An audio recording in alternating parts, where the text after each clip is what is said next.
and a very warm welcome to the कहानी street. आज हमारे साथ एक ऐसी शख्सियत है जिन्हें संगीत के दुनिया में किंग मराठे के नाम से जाना जाता है, क्योंकि आप वाकई एक जादूगर की तरह जब आपकी उंगलियां कीबोर्ड्स पे पड़ती है, अपने साज पर पड़ती है, तो ऐसा जादू क्रिएट होता है कि लोग मंत्रमुग्ध हो जाते हैं। Without any further ado, please welcome the very, very talented and senior veteran of music fraternity, the one and only Sanjay Marathe. Sanjay ji, most welcome. Yes, and you will have to. Yes. या नमस्ते। सबको नमस्ते, मेरा प्यार भरा नमस्कार। काशी जी बोलिए।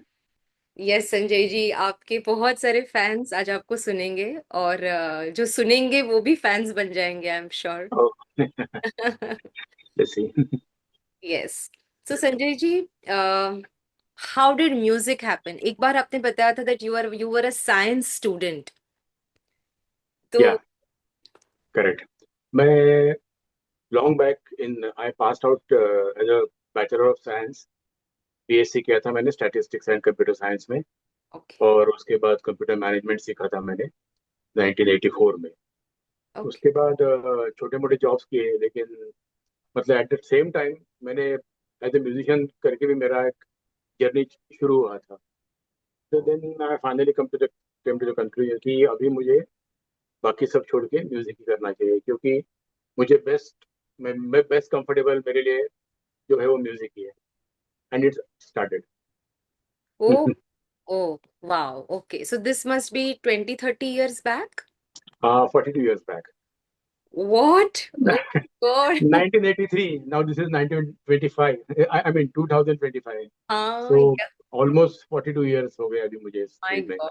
My God. I was not even born at that time। या हम ट्रांसफॉर्म बहुत बहुत अलग अलग मतलब ट्रांसफॉर्मेशन देखे म्यूजिक में, इस दुनिया में सब कुछ मतलब देखने को मिला। So वाह। fortunate to be a part of music industry। वाह, ये बहुत अच्छा कहा आपने। It's so fortunate to be part of music industry. So what has been music's contribution to you and vice versa? आप क्या लगता है व्हेन यू लुक बैक?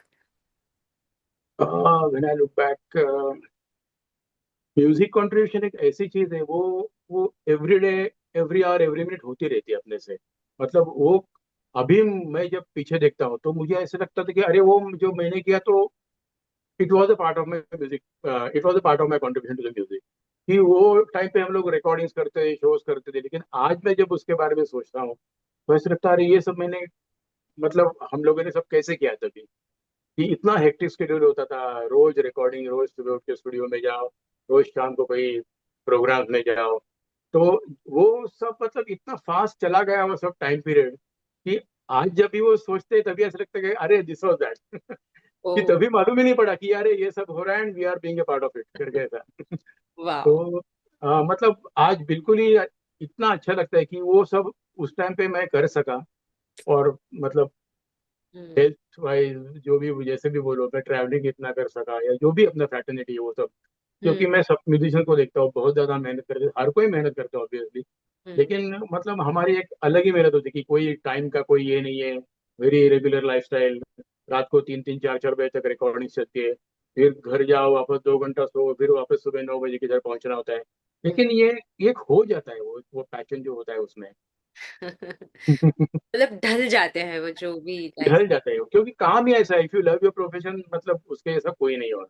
ये आपने सही कहा। और करेक्ट। सबसे बड़ी बात क्या होती है कि आप बहुत अपने से बहुत बड़े स्टॉलवर्स के साथ काम करते हो, तो वो एक अलग ही दुनिया में आप होते हो, तो भी अपने को हर डे एवरी डे कुछ ना कुछ सीखने को मिलता है। और मतलब अपना जो इम्प्रूवमेंट हो जाता है वो अपने को समझ में नहीं आता, तभी वो बहुत साल के बाद मालूम पड़ेगा कि अरे हाँ, ये मुझे उनसे सीखने को मिला था, हाँ ये मैं इनसे सीखा करके। तो वो सब एक जो प्रोसेस रहता है, वो ये सब एक एक्सपेक्ट है ये सब 42 years का। इतनी प्यारी प्यारी बातें आपके इस एक ही बात में से मुझे इतने सारे मतलब क्वेश्चंस आ रहे हैं मेरे माइंड में कि जैसे आपने कहा बहुत स्टॉलबर्ड्स के साथ आपने काम किया, तो मैं सोच रही हूँ वो कौन से लोग हैं जिनका आप जिक्र कर रहे हैं। फिर आपने कहा रिकॉर्डिंग स्टूडियो में आपका बहुत समय बीता। मैंने आपको हमेशा स्टेज पर ही देखा है, तो मुझे यही पता है कि Sanjay Marathe as music conductor, as keyboardist and as pianist. जी फिर हाँ। रिकॉर्डिंग की आपकी जर्नी क्या है, कुछ भी आइडिया नहीं है। हाँ, रिकॉर्डिंग की दुनिया ही अलग है, मतलब उसका स्टेज की दुनिया से ऐसे देखा जाए तो कोई कनेक्शन नहीं है। क्योंकि अच्छा। हम लोग दिन भर स्टूडियो में काम करते थे, तभी जो अपने जो स्टेज की जो फैकल्टी वाले बहुत से लोग हैं, उनको ये सब पता नहीं होता है, ये सब सारी चीजें कि हम लोग एग्जैक्टली स्टूडियो में क्या करते हैं। हाँ। कि जैसे हम लोग स्टूडियो में, मैं सुबह पहुंच गया, अगर समझो मैं जिनके साथ मैंने बहुत साल काम किया है, वो म्यूजिक डायरेक्टर जतिन दलित, उनका अगर समझो एक मान लो एक रिकॉर्डिंग है, तो ओके। उस अगर मैं सुबह 9 बजे मेरे घर से निकल के मैं फिल्म सेंटर पहुंचता हूँ, उसके बाद जाके गाने का रिहर्सल होता है, फिर सब साउंड चेक होता है, फिर लंच ब्रेक होता है, उसके बाद रिकॉर्डिंग मतलब एक टेक होता है गाने का, उसके बाद सेकंड शिफ्ट होता है, उसमें वायलिन आ जाते हैं, तो ब्रास सेक्शन आ जाता है, फ्लूटिस्ट, जो भी स्ट्रोक सेक्शन वो सब आ जाते हैं। पर रात को 9 बजे जब लोग हम लोग स्टूडियो से बाहर निकलते हैं, तो अंधेरा हो जाता है मतलब पूरा। तो एक पूरा दिन का ये जो प्रोसेस चलता है, तो ये सब कॉमन लोगों के लिए मतलब उनको पता ही नहीं होता कि हम लोग क्या करते हैं मतलब उसमें। हम्म। तो लेकिन मतलब मैंने जैसे मैंने वही बोला कि यही एक लर्निंग प्रोसीजर होता है, और एक काम भी हो जाता है उसमें। वाह। और हाँ, और काम जैसे लगता भी नहीं है। काम जैसे लगता भी नहीं है, क्योंकि अपनी कंपनी भी सब इतने अच्छे म्यूजिशियन सब आजू बाजू रहते, तो ऐसा बिल्कुल लगता नहीं कि कोई बहुत बड़ा टास्क है। हाँ मतलब गाने में कभी कभी ऐसा या कभी मतलब अभी जैसे हम लोग लता दीदी के साथ काम करते थे, या हृदयनाथ जी है, पंडित हृदयनाथ मंगेशकर, उनके साथ काम, ऐसे कई सारे लोग हैं कि जिनके साथ काम करने के वक्त थोड़ा ऐसा लगता था कि हाँ, लेकिन वो काम भी इतना अच्छा होता था कि एंड ऑफ द डे जब मैं घर जाता तो बहुत सेटिस्फेक्शन होता था कि चलो आज कुछ अच्छा किया करके, मतलब विथ एवरीवन, कि गाने तो सबके जी। ऐसा बोल ही नहीं सकते कि कोई गाना इजी नहीं होता है, रिकॉर्डिंग के वक्त सारे गाने डिफिकल्ट ही होते हैं। तो हाँ। जिसके भी साथ काम करते हैं, तो वो एक, लेकिन वो एक काम निकल जाता है, मतलब एक टीम वर्क से जो भी बोलो, बाय राइट। गॉड्स ग्रेस एक निकल जाता है, लेकिन वो हो जाता है। वाओ। ओके। ओके। तो ये जैसे आपने बोला लता जी के साथ, मतलब आप बोल रहे तो बहुत आसानी से लता दीदी के साथ या हृदयनाथ मंगेशकर जी के साथ, तो कोई किस्से आपको याद है या इवन जतिन ललित जी के साथ किसी गाने का कोई किस्सा? आ, ऐसे बहुत सारे किस्से हैं, लेकिन जो मैं अभी ऐसे बोल सकता हूँ ऐसे,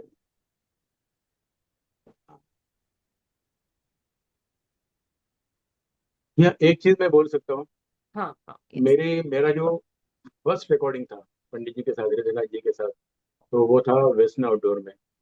और बहुत मैं मतलब मेरा एकदम पाल्पिटेशन बढ़ रहा था। मैं स्टूडियो में पहुंचा था और दीदी गाने वाली थी।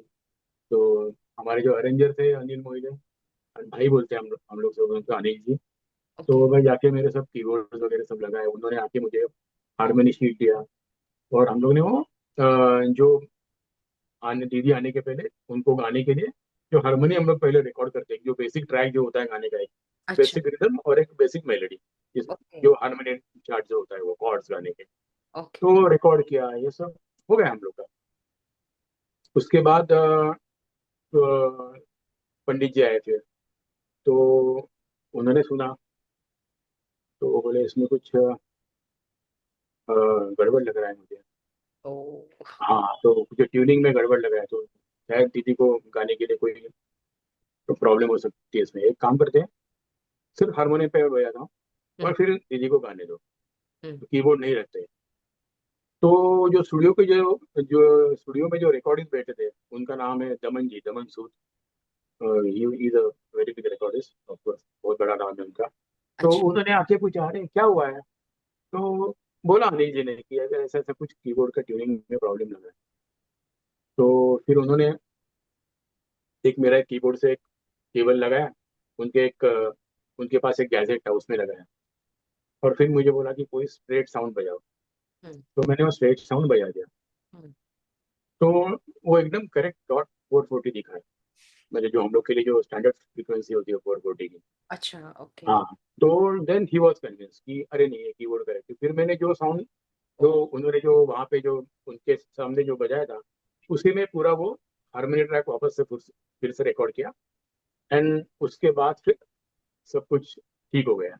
Oh my God. तो ये जो फर्स्ट इंसिडेंट था मेरा, तो मुझे एकदम से जैसे उन्होंने बोला मुझे बहुत टेंशन आया था। लेकिन जैसे इन लोगों ने, मतलब दमन जी ने आके मुझे उसमें से बाहर निकाला, तो फिर राइट। और उसके बाद जितने भी सब जितना भी काम उनके साथ किया, कभी कोई प्रॉब्लम नहीं आया, और बहुत उनसे उनके साथ बहुत काम करने का मौका भी मिला, बहुत कुछ सीखने को मिला। और वो तो मतलब ज्ञान का एक भंडार है हृदयनाथ जी, कि मतलब उनके साथ काम करो तो जो गाना रहेगा, वो गाने के रेफरेंस में वो इतनी सारी चीजें बता देते थे कि वो एक बहुत बड़ी सीख मिलती थी वो सुन सुन के। जैसे कोई अभंग है, भजन है, तो संत संत ज्ञानेश्वर का है, किसी का भी ऐसा है, तो वो जो बोलते थे, वो ऐसे लगता था कि हाँ बस रिकॉर्डिंग छोड़ के सब सुनते बैठे। ओह इतना उनका उसका स्टडी था, तो वो उनसे बहुत ये सब सीखने को मिला। वाओ। ये तो मतलब एकदम एक नया पर्सपेक्टिव ओपन हो रहा है कि परफेक्ट। हाँ हाँ। वाह। अपने रविंद्र। और एक चीज मैं बताना चाहूंगा कि हाँ एक बार यस। हम लोग उनका ही एक रिकॉर्डिंग था, अंधेरी में एक स्वरलता करके दीदी का स्टूडियो था वहाँ पे। ओके। तो वहाँ पे एक गाना दीदी गाने रही थी, और वो गाना था मारवाड़ राग में। तो मारवाड़ राग जो होता है, वो थोड़े से उसके सुर अलग होते हैं। अच्छा। तो ओके। मैंने जो जो रेगुलर हारमोनी था वो बजाया। हम्म। फिर दीदी आ गई, लता जी आ गई, फिर उन्हें हारमोनी सुना, उन्होंने बोला कि कुछ ठीक नहीं लग रहा है मुझे। फिर हम लोगों ने सबने वापस देखा, नहीं हाँ वही कीबोर्ड है, वही साउंड है, वही सब कुछ है, हम्म। क्यों ठीक नहीं लग रहा है। तो बाद में मुझे पंडित जी ने बताया कि क्या होता है कि हम लोग जो की हमारे जो कीबोर्ड होते हैं वो सब इक्वल टेम्परामेंट के होते हैं। तो नोट के जो वैल्यूज है वो फिक्स वैल्यूज होते हैं। ओके। लेकिन इंडियन राग जो होते हैं, जी। उसमें राग की स्वरों की जो है वो श्रुतियाँ यूज होती है, श्रुतियाँ गाते हैं। और लता दीदी जैसी सिंगर, वो तो तानपुरे पे रियाज करती थी। तो उन्होंने वो इमिडिएटली पकड़ा कि हाँ ये बात सही नहीं है, ये सुर सही नहीं है। तो हेड्स ऑफ, मतलब कि वो फिर मैंने वो एक ही सुर को मैंने अलग टेम्परामेंट में, कीबोर्ड में जब एक फैसिलिटी होता है कि अलग टेम्परामेंट में उसको ट्यून किया मैंने, और वापस से वो फिर वो हारमोनी चार्ट मैंने रिकॉर्ड किया। तो ये पहली बार मुझे सिर की जो श्रुति होती है, मतलब ये जो सिंगर थे इनके दिमाग में इतने सुर जो इतना परफेक्ट होता है कि एक तानपुरे का एक सा होता है, बस बाकी बस पूरा एक सब एकदम करेक्ट अलाइन हो जाता है पूरा। तो great, that was a great experience Wow, it's such a privilege even listening to this. Wow. तो अब आई मीन आपने लता जी के साथ काम किया हुआ है इतना, पंडित हृदयनाथ जी के साथ, मेरा ख्याल है आपने रविंद्र जैन जी के साथ भी आ, उनके साथ बहुत साल काम करने का सौभाग्य मिला। अच्छा। हाँ मतलब मेरे ख्याल से 1994 में मैंने ज्वाइन किया उनका ग्रुप, उनके साथ। और टिल टिल ही पास अवे ओ। तब तक। हाँ उनके जाने के पहले भी एक हफ्ता कुछ रिकॉर्डिंग किया था। ओ इतना इतना लंबा उनके साथ एसोसिएशन रहा। माय और एक्चुअली क्या हुआ था कि मुझे उनके साथ काम करने की बहुत इच्छा थी, लेकिन वो कहीं से, मतलब वो जम नहीं रही थी बात। तो हम्म। एक दिन मेरा सुबह अर्ली मॉर्निंग मेरा प्रोग्राम था मलाड में। हम्म। तो उसमें मैं गया, वो 7 बजे का इवेंट था कुछ, हम्म। और वो 8 बजे खत्म भी हो गया, छोटा सा था। तो ओके। जो पैरामाउंट करके एक रिकॉर्डिंग स्टूडियो होता था अंधेरी में, उसके ओके। जो रिकॉर्डिस्ट थे प्रशांत करके, जी। Is my friend. तो वहाँ वहाँ पे वो मुझे उनको ड्रॉप करके घर आना था वापस 8 बजे। ओके। तो मैंने गाड़ी में बैठ के उसको, प्रशांत को ऐसे ही बोला, अरे आज किसका रिकॉर्डिंग है? तो उसने बोला दद्दू का रिकॉर्डिंग है। अरे वाह, दद्दू का रिकॉर्डिंग है, तो मुझे एक बार उनसे मिलना है, उनका आशीर्वाद लेने के लिए उसे। तो उसने बोला चलो फिर आज ही चलो। तो मैंने बोला चलो ठीक है। और हम लोग पहुंच गए स्टूडियो। तो हम्म। उनका मेरे ख्याल से महाभारत या कृष्णा है कुछ सीरियल का कुछ टाइटल रिकॉर्डिंग था। अच्छा। हाँ। तो वो आके बैठे थे, मैंने जाके उनके पैर वैर छुए, उनको बोला। फिर प्रशांत ने वो इंट्रोडक्शन करके दिया, ये दादू है, संजय है, संजय मराठी कीबोर्ड बजाता है, आज मेरे साथ पूरे प्रोग्राम में था। तो दादू ने बोला अच्छा कीबोर्ड है? मैंने बोला हाँ है गाड़ी में। तो लगा लगा बोले तुम, मुझे एकदम से मैं घबरा गया। मैं बोला दादू वो रिकॉर्डिंग का वाला वो सब गियर नहीं लाया हूँ मैं, आज आज एक ही जो प्रोग्राम में गया था वो कीबोर्ड है सिर्फ मेरे पास। आज तो मैं सिर्फ आपको आपका आशीर्वाद देने के लिए, ऐसे ही आपको मिलने के लिए आया। तो दादू ने बोला कि मेरा आशीर्वाद देने का यही स्टाइल होता है, क्या कीबोर्ड लेके आया। तो क्या, मैं गया फिर गाड़ी में से कीबोर्ड लेके आया। वो जो टाइटल सॉन्ग था वो रिकॉर्ड हो गया। जैसे टाइटल सॉन्ग वो मतलब जैसे रिकॉर्डिंग खत्म हो गया दोपहर को, तो उनके जो मैनेजर थे, सेक्रेटरी थे किरण करके, उनको बुलाया। उनको बोला इनका इसका नंबर लेना संजू का, और आज के बाद अपने हर रिकॉर्डिंग में रहेंगे। वाह। और तब से लेके आखिर तक मैं उनके सारे कामों में That था। that speaks volumes about your yes, quality and yes, yes, God your is great. perfection as a musician. नहीं, वो सब ये लोगों के साथ हो जाता है काम। मतलब एक जो एक अपने जो टेंशन रहता है, या कि नहीं I have to do my best, ये उससे में एक हो जाता है ये सब। हाँ हाँ। मतलब उन लोग के सामने कैसा है कि कभी भी अपने को हाँ ये तो मैं बजा दूंगा, ऐसा कभी भी नहीं होता है। कितना भी सिंपल भी पार्ट हो वो तो, लेकिन हाँ क्योंकि ये लोग अलग ही लेवल के लोग हैं, अलग ही उनका ज्ञान अलग ही लेवल का होता है, तो उनके साथ काम करने का ये ऐसे होता है, लेकिन वो हो जाता है मतलब तो। तो I mean this sounds very divine कि आप अपने आप को सरेंडर कर देते हो कि आप कहिए वैसे मैं करूंगा, और उस मोमेंट पे वो फ्लो होने लगता है जैसे म्यूजिक आपके जरिए।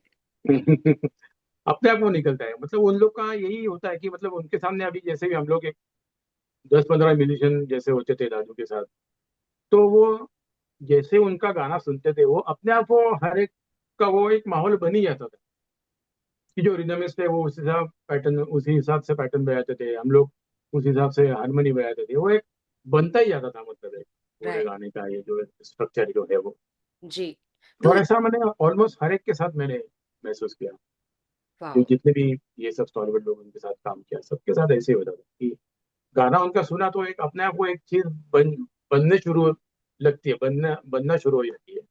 ओके। हम्म, मैं मतलब आपको। जब हम लोग एक जीरो से गाना बनाते हैं ना, अभी हाँ। हम लोग जब शो में जब गाना बनाते हैं तो क्या हम लोग का एक रटा हुआ गाना रहता है। करेक्ट। लेकिन स्टूडियो में एक जो गाना बनता है, कि जैसे मैं जतिन ललित के साथ उनके साथ काम करता था, तो जतिन जी ललित जी दोनों में से जो भी गाना बनाते थे, वो गाना पहले लाइन से लेके हम लोग वो देखते थे कि ये गाना कैसे बन रहा है। राइट। फिर वो गाने का मुखड़ा बनाओ, उसका कोई अप्रोप्रिएट अंतरा बनाओ, फिर वो प्रोड्यूसर्स को सुना। फिर वो कभी कभी ऐसा होता था कि अरे मुखड़ा सुनते ही गाना रिजेक्ट भी होता था। ओ। ओ। मतलब 3-3 4-4 घंटा सिटिंग्स के बाद 2-3 मुखड़े फाइनल होते थे। ओ। ऐसा भी होता था, हाँ, क्योंकि हर एक का सिचुएशन अलग रहता है, सबका एक एक थिंकिंग, सबका लाइकिंग सब अलग होता है। हाँ सही तो बात। उस हिसाब से मतलब वो भी एक सीखने को एक सीख ही होती है कि हाँ किस टाइप के आदमी को किस टाइप की सिचुएशन के लिए किस टाइप का गाना चाहिए। हाँ। और वो हम कैसे दे सकते हैं। सही बात है, सही बात है। मतलब हम्म। एक आर्टिस्टिक एस्पेक्ट के साथ एक कमर्शियल एस्पेक्ट भी आ जाता है। हाँ, कमर्शियल एस्पेक्ट होना ही चाहिए, क्योंकि फाइनली गाना कमर्शियली भी चलना भी तो चाहिए ना। हाँ। हम्म, करेक्ट। अगर हम लोग क्लासिकल म्यूजिक कितना भी बोलेंगे, लेकिन कमर्शियली अपने को गाना हिट करना है, तो हम्म। कॉमन लोगों को क्लासिकल इतना समझ में भी नहीं आता ना। नहीं तो आता, तो राइट। कॉमन लोगों के जो दिमाग में उनको जो अप्रिशिएट वो लोग करेंगे, हम्म। तो मतलब तभी ऐसे ही गाने, गाना, ऐसी धुन बनानी पड़ती है। तभी वो गाना जिएगा बहुत सालों तक। जिएगा बहुत साल तक। और फाइनली फिल्म के लिए गाना बनता है, तो अभी हाँ। हीरो हीरोइन सिचुएशन वो सब देख के ही गाना बनाना पड़ता राइट। है उसको।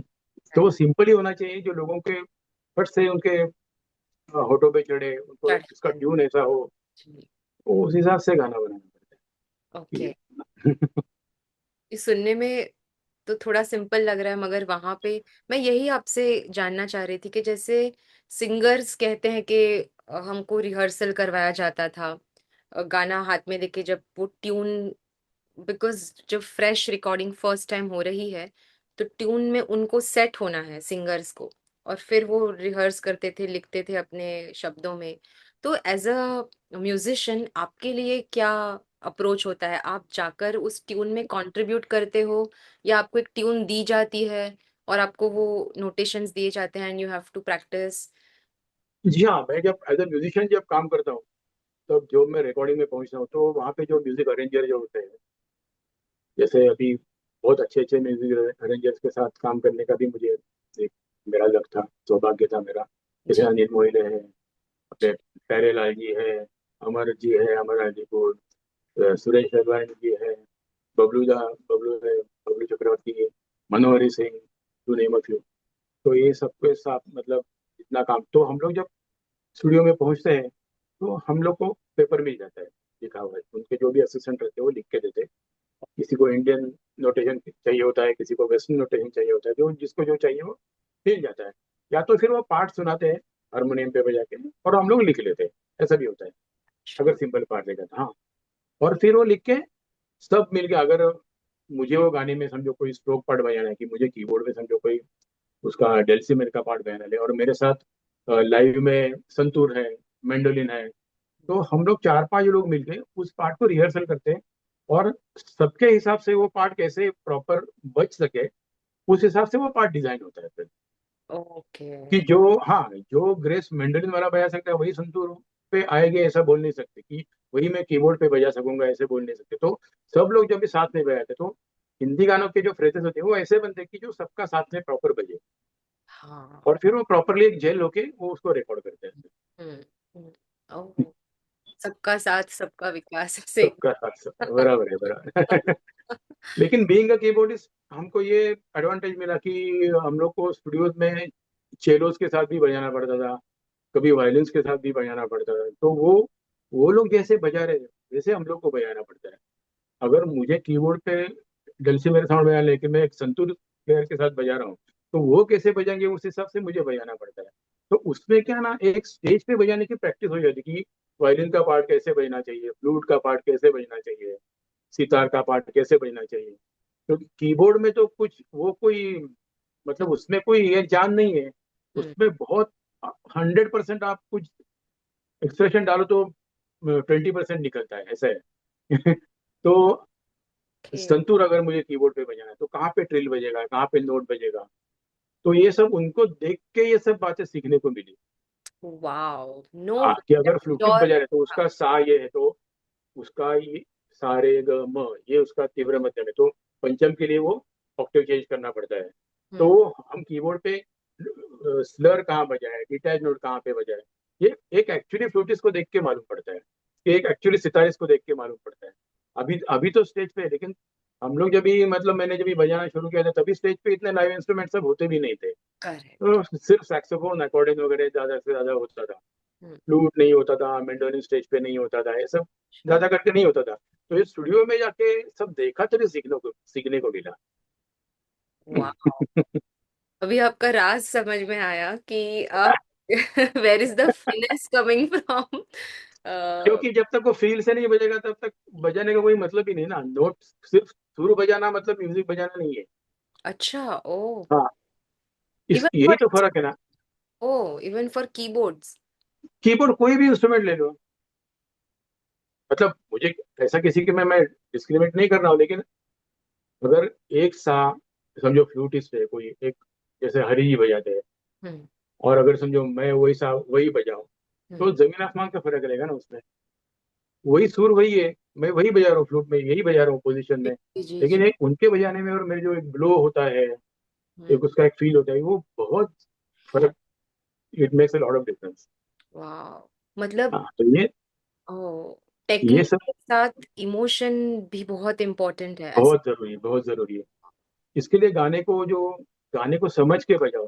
हम्म। हम्म। गाना जो है, बहुत सारे लोग गाना सिर्फ सुनते हैं, मैं तो बोलता हूँ गाना देखो भी, कि वो गाने का सिचुएशन क्या है, हम्म। हम्म। गाने में क्या दिखाया है, ये भी देखो। तो अपने आप वो अपने अंदर उतर जाता है फिर।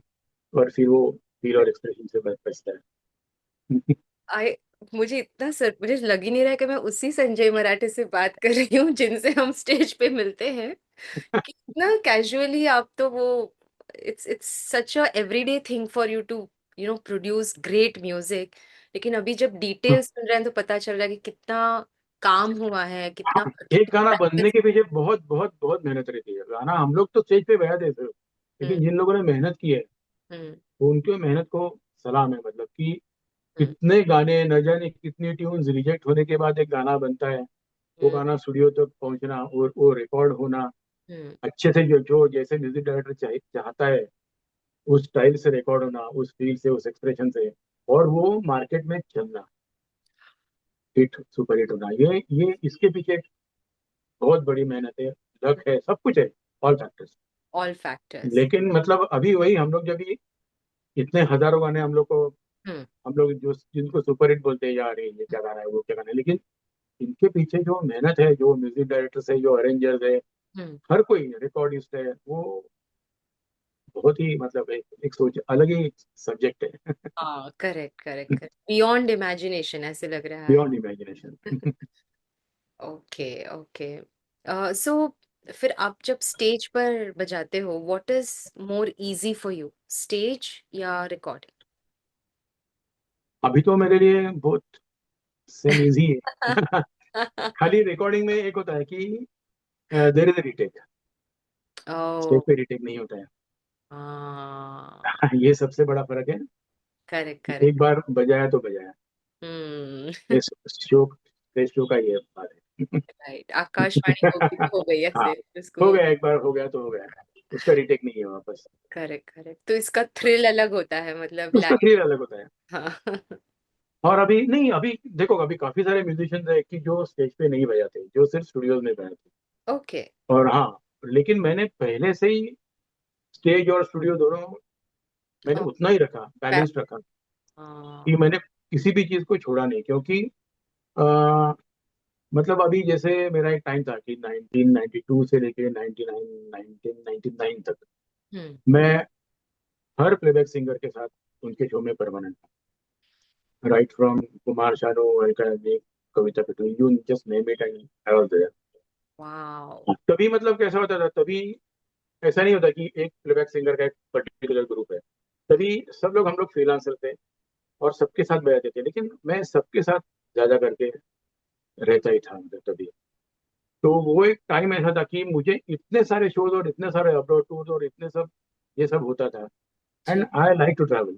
तो मुझे ये सब छोड़ना ही नहीं था, मुझे तो बस चाहिए था मैं कितना ट्रैवल करूँ, कितने सारे कंट्रीज देखूं। वाओ। तो इसके लिए फिर मैंने स्टेज कभी छोड़ा ही नहीं, यहाँ हो तो फिर स्टूडियो गाओ।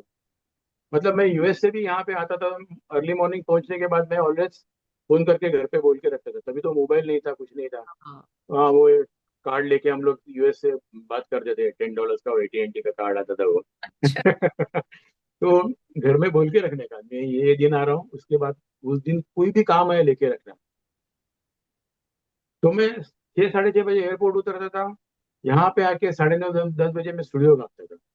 माय और दिन भर काम करो, जो जैसे भी हो, सोने का ही नहीं बिल्कुल। और रात को घर आके फिर नो जेट लैग नथिंग, खाना खाओ, सो जाओ, फ्रेश एकदम। गॉड। ऑफ कोर्स वो एज में सब हो गया, अभी शायद नहीं होगा। मैं सोच रही हूँ इसे क्या कहेंगे, दीवानगी कहेंगे मतलब, बिकॉज लोग हाँ, 2-3 दिन लगाते हैं to come back to the normal end. आप दिन भर काम करो तो कोई प्रॉब्लम नहीं होगा। जिस दिन यू कम बैक ना, उस दिन पूरा दिन काम करो तो कोई प्रॉब्लम नहीं होता है। ओके। जैसे हम लोग यहाँ से यूएस जाते हैं, तो हम जी। लोग को कोई छुट्टी नहीं मिलता है बहुत बार, मतलब ये मैंने ऐसे कितने सारे टूर्स किए कि यहाँ से JF के उतरो 4 बजे और 8 बजे प्रोग्राम करो, और उसके बाद, हाँ मतलब ये फ्राइडे की बात है, फिर वाह। उसके बाद सैटरडे संडे 3 दिन शोज करो, फिर मंडे को आराम मिलेगा। तब तक पूरा अपना जेट लैग वगैरह सब खत्म हो जाता है। Right right right.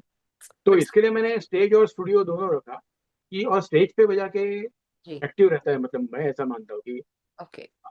एक एक म्यूजिशियन ज्यादा एक्टिव रहता है, कि लाइव बजाने का भी प्रैक्टिस रहता है, भागदौड़ की जिंदगी है, यहाँ वहाँ भागो, सुबह उठ के एयरपोर्ट है, हाँ 5 बजे 4 बजे लाउंज, ये सब करने से आदमी एक अलग अपनी बॉडी स्ट्रक्चर एक अलग बन जाता है उसमें से, और हम लोग किसी भी चीज को बाद में झेल सकते हैं। ये तो ये मैंने यूट्यूब पे देखा था। इंडिया के पैरे ट्रूपर्स की जो ट्रेनिंग होती है ना, उसमें इट्स अ वेरी 21 डे का पूरा ड्रिल होता हाँ, है। तो उसमें पहले 2-3 दिन उनका पूरा स्लीप शेड्यूल खराब कर देते हैं, दिन में सुलाते हैं और रात को भगाते हैं। तो यस। आपका ये सुन के मुझे वो ये मुझे अपना तो ऐसे ही ना, रात को ही पूरा, मतलब अभी भी वैसे ही है। रात को 2 बजे के पहले तो नींद तो आती नहीं। शो हो या ना हो।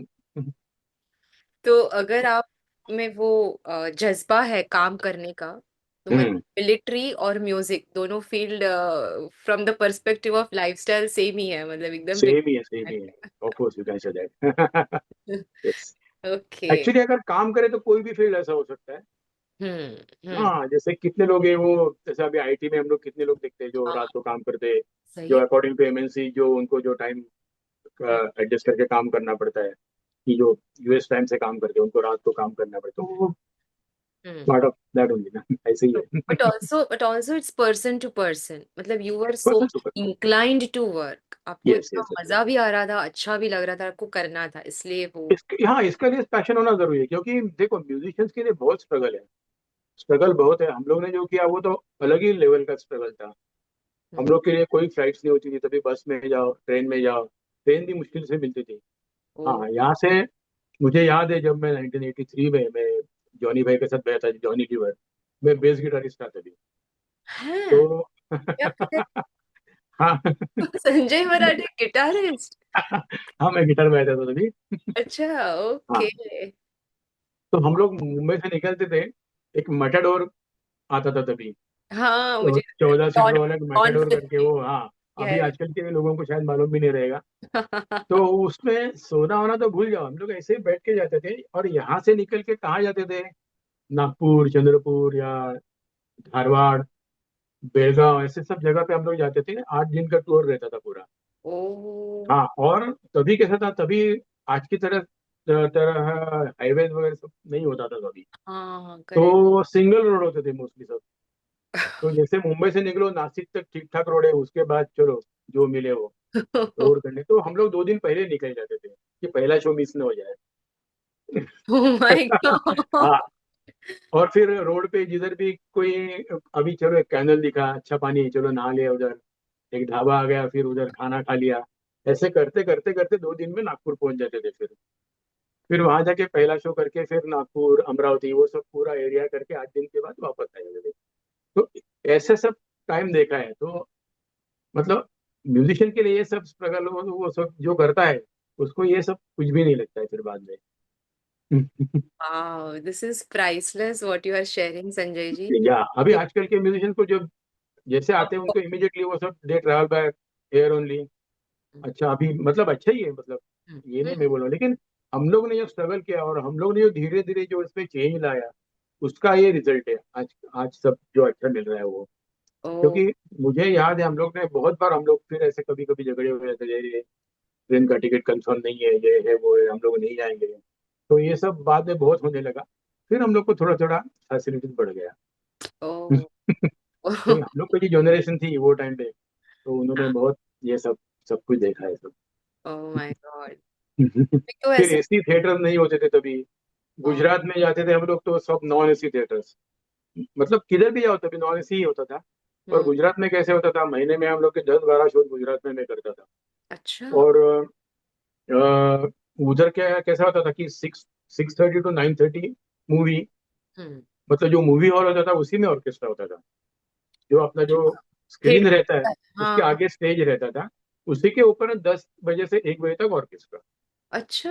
हाँ, तो स्टेज पे कोई फैन नहीं, आजू बाजू कुछ भी नहीं। क्योंकि वहां पे तो थिएटर में कुछ होता ही नहीं ना, सब खाली ऑडियंस के लिए फैन होते थे। स्टेज पे कुछ भी नहीं। पूरा पसीना पूरे भीग के हम लोग बजाते my goodness heavens. Oh my god. फिर मैं 1985 में मैं एक बहुत फेमस सिंगर है, फीमेल सिंगर, जिनका नाम है प्रमीला दाता। उनको हम लोग सब प्रमीला ताई बोलते हैं। तो उनका ग्रुप मैंने ज्वाइन किया, as a guitarist only, as a bass guitarist only. फिर वहां जाके मैं कीबोर्ड प्लेयर बन गया। अच्छा। ओ। हाँ, तो वहाँ के जो कीबोर्डिस्ट है, जो मेरे गुरु है सुनील करके, सुनील यादव, हम्म। उन्होंने एक दिन मुझे ऐसे ही पूछा कि अरे, कीबोर्ड वाजवशील का मराठी में, वाजवशील कीबोर्ड? तो मैंने, हाँ बजाऊंगा, उसमें क्या है?" फिर कीबोर्ड का प्रैक्टिस शुरू हुआ धीरे धीरे। फिर गाने बजाने लगा, मतलब प्रोग्राम में। हम्म। फिर अपने जो यहाँ के जो अरेंजर है, हम्म। RS मणि करके, हम्म। उनके पास पहले थोड़ा पियानो सीखा। फिर वो खुद बिजी हो गए उनके शोज और रिकॉर्डिंग में। फिर मैंने संजय वानेरकर करके पियानिस्ट है, बांद्रा में रहते थे पहले, अभी अंधेरी में रहते, उनके पास जाके बाकायदा 5 साल पियानो सीखा फिर उनके पास। और उसके बाद फिर मैं रेगुलर कीबोर्ड प्लेयर करके बाहर काम करने लगा। ये सब ट्रांसफॉर्मेशन सब लाइफ के। टाइम ट्रैवल जैसे लग रहा है मुझे एकदम।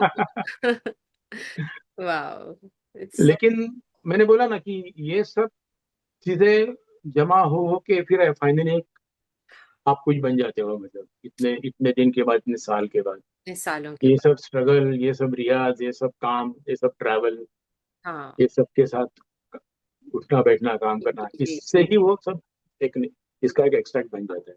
हाँ, मतलब we see just the tip of the iceberg कि ओ हाँ, संजय मराठे दी आइकॉन। बट ये तो हमको पता ही नहीं है कि पानी नहीं नहीं आइसबर्ग नहीं, की ऐसा नहीं होता है। कहानी। मेरे जब स्ट्रगलिंग डेज में मैं तो सिर्फ शोज देखने जाता था कि कैसे लोग बजाते हैं, क्योंकि मुझे अभी कीबोर्ड बजाना है, तो लोग कैसे बजाते हैं। तो तभी तो शन्मुखानंद, ये सब डेली शोज चलते थे। और तभी कोई ये सब टाइम लिमिट वगैरह कुछ नहीं था, 1 बजे तक, 1 डेढ़ बजे तक शो चलता था। अच्छा। कभी 9:30 9:45 को शो चालू होते थे। हम्म। तो मैं रोज जाके शन्मुखानंद में देखता था। तभी मोस्टली रोज कोई ना कोई ऑर्केस्ट्रा होता था, या फिर कभी कल्याण जी आनंद जी नाइट, कभी ऐसा सब। मतलब तभी एक्चुअली कल्याण जी आनंद जी वो लोग कंडक्ट करते थे, खाली उनके गाने नहीं होते थे, हाँ वो उनके खुद का शो होता था मतलब। वो सब। तो उसमें वो विजू भाई बजाते थे, विजू शाह। या अच्छा। फिर ऑर्केस्ट्रा आते थे, मेलोडी मेकर की, उसमें वो विवेक परांजपे करके कीबोर्ड प्लेयर थे, वो बजाते थे। तो उनको सबको मैं सिर्फ देखता था कि ये लोग कैसे बजाते, उनका टेम्परामेंट क्या है। कीबोर्ड प्लेयर के लिए टेम्परामेंट एक बहुत बड़ी चीज है, क्योंकि उसके स्टेज पे बहुत सारी चीजें संभालनी होती है। हाँ। हाँ, वो उसको कंडक्ट भी करना होता है, बाकी सब, किसी ने कुछ नहीं बजाया वो भी बजाना होता है। तो वो सब, हाँ मतलब ये पार्ट एंड पार्सल है, मतलब उसमें कोई और, मैं ये नहीं समझता हूँ कि उसमें कोई हम लोग कोई बड़ी चीज कर रहे हैं। ये मतलब एक टीम वर्क है। वो किधर ओके। भी कोई भी कुछ भी कम हो तो अपने को करना ही चाहिए। ओके। अगर मुझे कुछ समझो एक पार्ट मालूम नहीं, और तो समझो एक पार्ट गिटारिस्ट ने, मैं तो वो होता ही है ना, वैसे भी होता है। लेकिन एक कीबोर्ड पर बनने के बाद एक टेम्परामेंट एक अलग होना चाहिए, ऐसा मैं बीइंग अ कीबोर्डिस्ट मुझे लगता है। हम्म। और मेन चीज तो you have to keep your cool, ज्यादा टेंशन लेना नहीं है। हम्म। तो ये सब, मैं ये सब लोगों को देख देख के, मतलब वो विजू भाई जब बजाते थे तो अमेजिंग कीबोर्डिस्ट। मैं वो बजाते कि कंडक्ट भी कर रहे हैं, इधर वो 5 6 कीबोर्ड लगा के बजाते थे, तो मैं सिर्फ ऐसा देखता रहता था कि कैसे मैनेज कर रहे हैं सब। हम्म। वो देख देख के फिर जब मैं बजाने लगा तो मेरे लिए चीजें थोड़ी सी आसान हो गई थी हम्म। उसके बाद। वाह, एकदम रूट, ग्रास रूट लेवल से। और इतना वो आपने हाँ, जिज्ञासा भी थी सीखने की। ग्रासरूट लेवल, क्योंकि अभी देखो मेरे घर में कोई म्यूजिशियन नहीं था, मुझे सिखाया। बचपन में मेरे डैडी ने मुझे तबला सिखाया, वो खुद तबला बजाते थे, हारमोनियम बजाते थे। ओके। और मुझे बिल्कुल इंटरेस्ट नहीं था तबला बजाने में। मतलब वो रोज मुझे 1 घंटा मेरे सामने बैठ के रियाज करवाते थे। मैं उनके सामने बैठ के बजाता था, जैसे ही वो निकलते थे मैं भाग जाता था। फिर बहुत मार खाता था उनका कि आना ही चाहिए। फिर सीख, ठीक है तबला सीख तो गया मैं, लेकिन हम्म। मुझे उसमें इंटरेस्ट नहीं था। फिर ओके। मैं फ्लूट बजाना चालू कर दिया, मतलब ओहो। मुझे। एंड मैं मतलब एज अ कमर्शियल म्यूजिशियन मेरा पहला काम फ्लूट का आया, एज अ फ्लूटिस्ट। उसके रियली। बाद गिटार बजाने लगा मैं, उसके बाद कीबोर्ड प्लेयर बन गया। हाँ, तो मेरे जो एकदम पुराने फ्रेंड्स हैं वो मुझे एज अ फ्लूटिस्ट ही जानते हाँ, वाह, हैं। ये कभी हमको सौभाग्य मिलना चाहिए आपके। अरे अभी तो मैं आउट ऑफ, लेकिन हाँ कभी बजा के दिखा सकता हूँ ऐसे। हाँ, इट विल बी सो। इतना तो कर सकता हूँ, एकदम ही जीरो नहीं हूँ। अरे कुछ तो नहीं, थोड़ा बहुत बजाने की कोशिश करूंगा। Sure, I am sure. Yes. तो घर में कोई ना, मतलब घर में मेरा बड़ा भाई म्यूजिक बजा, मतलब उसको वो वायलिन बजाता था, तबला बजाता था, लेकिन ये इसमें प्रोफेशनल को, इसमें किसी ने प्रोफेशन नहीं किया था। सब लोग अच्छा। जॉब करते थे, और डैडी का भी यही कहना था कि तुम जॉब करो और फिर म्यूजिक स्पेयर टाइम में करो। ओके। तो जब ग्रेजुएट होने के बाद मैंने जो 2 3 छोटे छोटे जॉब्स किए, तो मुझे एकदम से वो फील हो गया कि मेरा कोई बॉस है, वो मुझे चिल्ला रहा है, और मैं कुछ, मुझे नहीं, कुछ आ नहीं रहा है। तो ये this is not not my cup of T, ये मेरे से नहीं होगा। तो तभी मुझे वो जॉनी भाई के ग्रुप में मुझे एक अपॉर्चुनिटी मिला, और मैं वहाँ चला गया। फिर वाह। उसके बाद फिर कभी जॉब के लिए कभी ट्राई नहीं किया फिर। हाँ। हाँ। राइट। तभी आई यूज टू गेट 30 रुपीज, मेरा 30 रुपीज पेमेंट था तभी एक शो का, बाहर के सच्ची। शो का। 30 रुपीज, 30, नॉट किडिंग। मतलब, और कैसा था, मेरा पेमेंट 100 रुपीज था, लेकिन मेरे पास मेरा खुद का बेस गिटार नहीं था। ओके। तो बेस गिटार, उसका एम्पलीफायर, ये सब हायर चार्जेस रेंट मिला के मेरे 70 रुपीज उसमें से डिडक्ट होते थे, मुझे 30 रुपीज मिलता था। और 8 दिन बाहर शोज करके आओ, मतलब 10-12 दिन का पूरा टूर होता था। और यहाँ आने के बाद 8 शोज के मेरे को 200 रुपये मिल जाते थे।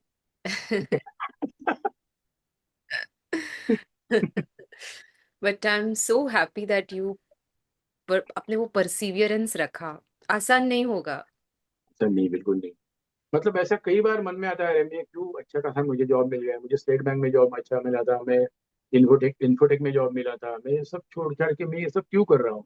हम्म। लेकिन एक था वो पैशन तभी, और एक ऐसा था कि मतलब अभी मैं वापस करने जाऊंगा जॉब तो मेरे हार है। हम्म। फिर हाँ, जो पैशन से मैं आया हूँ तो वही करूंगा मैं।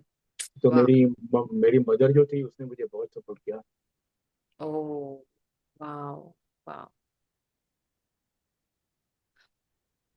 और उसको बहुत बहुत अच्छा लगता था पहले से कि यार हाँ, कुछ म्यूजिक में कुछ कर रहा है, अपने घर में किसी ने नहीं किया, एटलीस्ट ये कुछ कर रहा है। हम्म। तो लेकिन she pass very early. Okay, I am so okay. ठीक है। लेकिन बाद में डैडी को भी डैडी ने भी काफी अच्छा सपोर्ट किया। जी फिर जी। मैं जब दीदी के साथ काम करने लगा तो डैडी को लगा कि हाँ, अभी कुछ ये थोड़ा सा लाइन पे आ गए हाँ, हैं। आई कैन मतलब इमेजिन 30 रुपए से कि अब हाँ, शुरू उनके एक होना। एक अलग, ये सब हाँ, पर्सपेक्टिव अलग होते हैं ना। अलग वो होते मुझे हमेशा बोलते थे, "अरे, ये सब हिंदी हिंदी छोड़ो, तुम लोग को क्लासिकल नहीं आता तब तो कुछ नहीं आता ऐसे।" हैं। ओ। तो हम्म। तो जब मैं रिकॉर्डिंग बजाने लगा, जब इनके साथ जब काम करने लगा, जब बाहर का फिर अब्रॉड सब ट्रैवल करने लगा, तो जरा उनको लगा कि हाँ, अभी कुछ ये थोड़ा सा सेटल हो गए हैं। Right right right and you were the only, well, you want to sip some water? No, no, that's okay. Okay. Fine. Yeah. Okay. So you are the only child, I mean, No, no. siblings. Okay. Sibling, I have two brothers. I'm the middle one. Okay. Yeah. Okay. Elder brother and a younger brother. So they were also into music or? No no no, never never, never into music. मतलब उनको आता था सब बजाने के लिए, हाँ। लेकिन कभी प्रोफेशनली कभी ट्राई नहीं किया, कोशिश भी नहीं की। तो ओ। क्या, एजुकेशन कंप्लीट करके जॉब लग गया, बैंक में जॉब लग गया, सिक्योर जॉब है, तो या कभी सोचा भी नहीं उसके बाद फिर। करेक्ट एंड हाँ 80s की बात कर रहे हैं तो तभी तो मतलब सिक्योर जॉब वाज द हाँ हाँ। और बिगेस्ट। मुझे एक्चुअली म्यूजिक में आने का मेरा एक ये भी रीजन था कि मुझे ट्रैवलिंग का बहुत शौक है। तो तो मैंने सोचा अगर मैं ऐसी कोई आईटी वाईटी में रहूंगा तो शायद मुझे यूएस भेज देंगे, फिर जी। मैं उधर का ही ग्रीन कार्ड लेके उधर ही रह जाऊंगा। ओ। फिर और कुछ जिंदगी में नहीं रहेगा फिर। तो उससे अच्छा म्यूजिक है जिससे मैं ट्रैवल कर सकता हूँ। मतलब जब मैं, हम्म। अभी तो अब्रॉड तो छोड़ो, जब मैं ऐसे नागपुर, कोल्हापुर, सोलापुर जाता था, वो भी मैं I too love it. Love it. कि वाओ। हाँ, कि चलो बाहर जाओ, नेचर देखो, अच्छा लगता था। राइट। तभी तो नॉन एसी बस था, लॉज में हम लोग रहते थे, नॉन एसी लॉज होते थे सब, सब कुछ मतलब। लेकिन तभी कुछ लगा ही नहीं ऐसा कभी। तभी कोई पानी नहीं था, हम लोग जो जहाँ पे जो पानी मिले पिया, जहाँ पे जो खाना मिले खाया। वाओ। मतलब शो के बाद तो जो खाना मिले वो खाओ, ऐसा मतलब उसका कुछ कुछ देखने का ही नहीं। अगर नसीब अच्छा हो तो कोई ढाबा खुले में मिलेगा तो वहां पे जाके दाल फ्राई और कुछ रोटी वोटी मिल जाती थी। नहीं माय। तो जो मिले खा, हाँ। लेकिन वो उसका कभी मजा ऐसा अलग। कभी लगा नहीं कि अरे मैं ये क्या कर रहा हूँ मैं अभी। करेक्ट कभी ऐसा लगा नहीं, क्योंकि कंपनी भी सब म्यूजिशियंस सब ऐसे ही थे, तो मजे से टाइम कटता था। Correct correct. हम्म। मैं इमेजिन और कर रही हूँ कि आप बिल्कुल ऐसे एक सिचुएशन में हो, आपके सारे म्यूजिशियन फ्रेंड्स और आप लोग हंस रहे हो, मजा कर रहे हो, बस वो एकदम एकदम एकदम, it was a because. Fun, it was a fun. हाँ, कभी ऐसा लगा नहीं। उसके बाद भी मैंने जब ये प्रमीला ताई का ग्रुप मैंने जब ज्वाइन किया, तो वहां पे तो बीइंग अ फीमेल ऑर्गेनाइजर, वहां पे डिसिप्लिन तो एकदम अलग था। अच्छा। और एकदम सब कुछ स्ट्रिक्ट होता था। और वहां पे मेन बात क्या थी कि कोई भी, हम लोग जब गाना सेट करते थे कोई भी शो में बजाने के लिए, तो उसका कोई भी पार्ट हम लोग एडिट नहीं करते थे कभी भी। इंट्रो से लेके एंड तक जितना भी है, 3 अंतरे, 3 म्यूजिक है, पूरा सब सेट करो। ओ। तो एक आदत पड़ गई वहां से, हाँ। शुरुआत से ही। मतलब तभी उधर जाके मैं एक कीबोर्ड प्लेयर बना था, उधर से एक आदत पड़ गई मुझे वो। तो हम्म। एक अपने आप वो एक डिसिप्लिन वो आता गया फिर उसके बाद भी। वाह। एंड नोटेशन लिखने की आदत पड़ गई, वो सब हो गया। वाह। मतलब वो सकता होता हूँ। है ना, सही संकल्प हो तो सही लोग आप अट्रैक्ट करते हो। अभी ये सब बोलते हैं आप मैनिफेस्टेशन, कि आप जो हाँ, सोच रहे हो वो यस यस, आपके साथ या हो रहा देखिए ये है। सब उधर से होता है जाने वाह। का। सो और अमेजिंग। मैं तो बोलता हूँ कि हर एक को, मतलब एकदम ऐसा नहीं, लेकिन एक स्ट्रगल हर एक का होना चाहिए लाइफ में, भले जो भी स्टेज पे रहे। हम्म एकदम से सब कुछ मिल गया ना तो उसकी एक वैल्यू नहीं होती है। हम्म तो हम्म हर चीज के लिए थोड़ा स्ट्रगल होना ही चाहिए। हम्म। कि मैं जो चाहूँ मुझे इमीडिएट मिला तो उसका ही नहीं, कि उसके लिए हाँ, थोड़ा तरसना पड़ता है। सही बात है। सही। हम्म। तभी वो जाके उसका एक जुनून आ जाता है और वो एक उसकी एक अहमियत रहती है। करेक्ट। एक हम्म। डेप्थ आती है एक पर्सनालिटी। डेप्थ आती है, yes। हम्म। और फिर वो जब चीज अपने को मिलती है तब उसका एक मजा अलग होता है फिर। हाँ। बिल्कुल बिल्कुल बिल्कुल। आंसू नहीं देखे तो मुस्कुराहट का कुछ कीमत ही नहीं है, मतलब ऐसी बात हो गई। वाह। तो संजय जी, आपने कुछ नाम लिए जो बहुत बड़े नाम है, कुमार शानू, अलका याग्निक, कविता कृष्णमूर्ति। तो इनके साथ मतलब आपकी फर्स्ट अब्रॉड टूर का कोई एक्सपीरियंस, या इनके नहीं, साथ मेरा इनके फर्स्ट साथ अब्रॉड टूर तो मेरा दुबई में था। वो कोई पंजाबी शो के लिए था। अच्छा, ओके। हाँ, तो मैं एक दिन में गया और एक्चुअली क्या हुआ था मालूम है अच्छा। कि मैंने एक पासपोर्ट बनाया था 1987 की 88 में। ओके। और जब मेरा पासपोर्ट नहीं था ना, तो बहुत सारे लोग पूछ रहे थे, अरे एक शो है तो आता है क्या? तो मैं कहा, यार मेरा पासपोर्ट ही नहीं है, मैं कहाँ से आ जाऊँ? तो हाँ। सब लोग बोलते थे, अरे पासपोर्ट निकाल के रखो, कभी भी काम में आएगा। तो पासपोर्ट निकाला मैंने। अच्छा। हाँ। उसके बाद 2-3 साल तो कोई पूछ ही नहीं रहा है मुझे। मैं डर गया यार, ये ऐसा कैसे हो रहा है? फिर कोई भी शो आता था कैंसिल होता था, कोई भी शो आता था कैंसिल होता था। तो ऐसा बहुत बार हुआ। तो मुझे लगा शायद मेरे नसीब में है ही नहीं क्या कभी अब्रॉड जाना हो। तो फिर एक दिन में एक एक दुबई का शो आ गया। ओके। तो मुझे तो लगा ऐसे ही, हाँ बंकस कर रहा है, मैं बोला हाँ, चल आता हूँ। हाँ बोल दिया, मुझे पता है कुछ होने वाला नहीं है। हाँ, हम्म। वो सब उसने फोन कर दिया जो ऑर्गेनाइजर से, तभी तो मोबाइल नहीं थे, घर पे फोन आता हाँ। था। और मेरे घर पे भी तभी मोबाइल नहीं, मतलब घर पे फोन नहीं था। तभी मेरी जस्ट नई नई शादी मेरी मतलब फिक्स हुई थी। अच्छा। एंगेजमेंट भी नहीं हुई थी मेरी। लेकिन मेरी जो वाइफ है सेजल, हाँ। उसके घर पे फोन था, वो मेरा केयर ऑफ नंबर हुआ करता था। तो लोग उसके घर पे फोन करते थे, फिर मैं पेइंग गेस्ट करके मैं बांद्रा में रहता था पीजी अकोमोडेशन में। तो मैं ओके। मेरे घर के नीचे जाके पीसीओ में जाके उसको फोन कर रहा था दो ओ। दो घंटे में। तो मुझे एक बहाना भी मिलता था उसके साथ बात करने का। और कुछ को फोन कुछ फोन वोन आए सब मैं उसको पूछता था। तो ऐसे ही फोन आते रहे, फिर ये दुबई का फोन आया। फिर उसने एक दिन पासपोर्ट का जेरॉक्स मांगा, वो भी दे दिया। हाँ श्योर कि कुछ होने वाला नहीं है। हाँ, तो फिर होते होते वो दिन आ गया अभी जाने का। फिर हम लोग को सिर्फ बोला था कि सुबह 3:30 बजे एयरपोर्ट पहुंचने का है। अभी मैं बोला उसके बाद कुछ भी नहीं है क्या है? अभी मेरे पास फोन भी नहीं है। मैं सीधा 2 बजे उठा, नहा धो के एयरपोर्ट चला गया। बांद्रा से नीचे आके रिक्शा पकड़ के एयरपोर्ट गया। मैं तभी तो कुछ इतना स्ट्रिक्ट नहीं था एयरपोर्ट पे, मैं अंदर गया बिंदास बैठ गया। अच्छा। एमिरेट एयरलाइन करके इतना ही मालूम था। हम्म। मैं कभी गया भी एयरपोर्ट के अंदर भी कभी गया नहीं था उसके पहले। अंदर जाके बैठ गया एमिरेट्स एयरलाइन। तो बैठा, 3:30 हो गए, कोई आया नहीं। 4, 4:30, 5, 6 बज गए। मुझे ऐसा गुस्सा है। मैंने फिर जाके एयरपोर्ट पे पीसी होते थे तो वो टाइम पे हम्म। उसमें जाके एक 1 रुपए का कॉइन डाल के उसको फोन किया ऑर्गेनाइजर को। तो उसने नींद में फोन उठाया। तो मैं बोला, अरे क्या पागल लोग हो तुम लोग, मैं एयरपोर्ट पे बैठा हूँ 3:30 बजे से। बोले, अरे हाँ तुमको मालूम नहीं कि अपना 11 बजे का फ्लाइट है, हम लोग 8 बजे आएंगे। ओ गॉड। फिर मैं बोला, अभी मैं घर कहाँ जाऊँ वापस? फिर मैं 8 बजे तक वहीं पे बैठा रहा। फिर वो लोग आ गए। फिर आने के बाद हम लोग का चेक इन हुआ। जब तक मैं फ्लाइट में बैठ के फ्लाइट टेक ऑफ नहीं हुआ था तब तक मेरे मतलब आई वॉज नॉट श्योर कि मैं जाऊंगा कभी।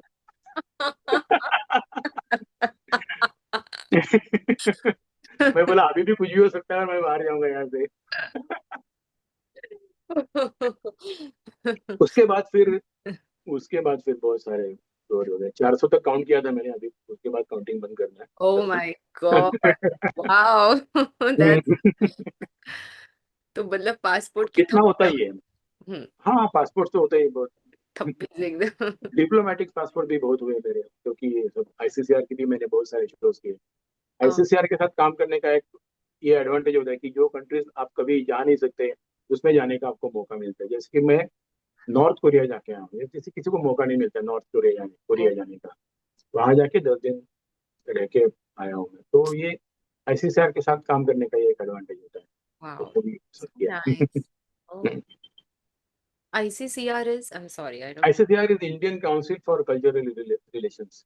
Oh, हाँ, wow. वो दिल्ली में है, अपना सेंट्रल गवर्नमेंट का ही बॉडी है। तो Okay, उनकी तरफ से वो भेजते हैं यहाँ से आर्टिस्ट लोगों right, right. को। तो ओके, मुझे लगा अब्रॉड टूर्स मतलब US, UK, Africa, but it seems नहीं आप नहीं नहीं, अलग अलग कंट्रीज में जाने का है, अलग उसका है अलग। इसलिए तो मैंने बोला कि मुझे ट्रैवलिंग का शौक है, शौक मतलब। था तो क्लब हो गया। ओके, तो ये आपकी फर्स्ट अब्रॉड ट्रिप की मेमोरी है कि टेक ऑफ हुआ तभी आपको लगा कि हाँ ठीक है।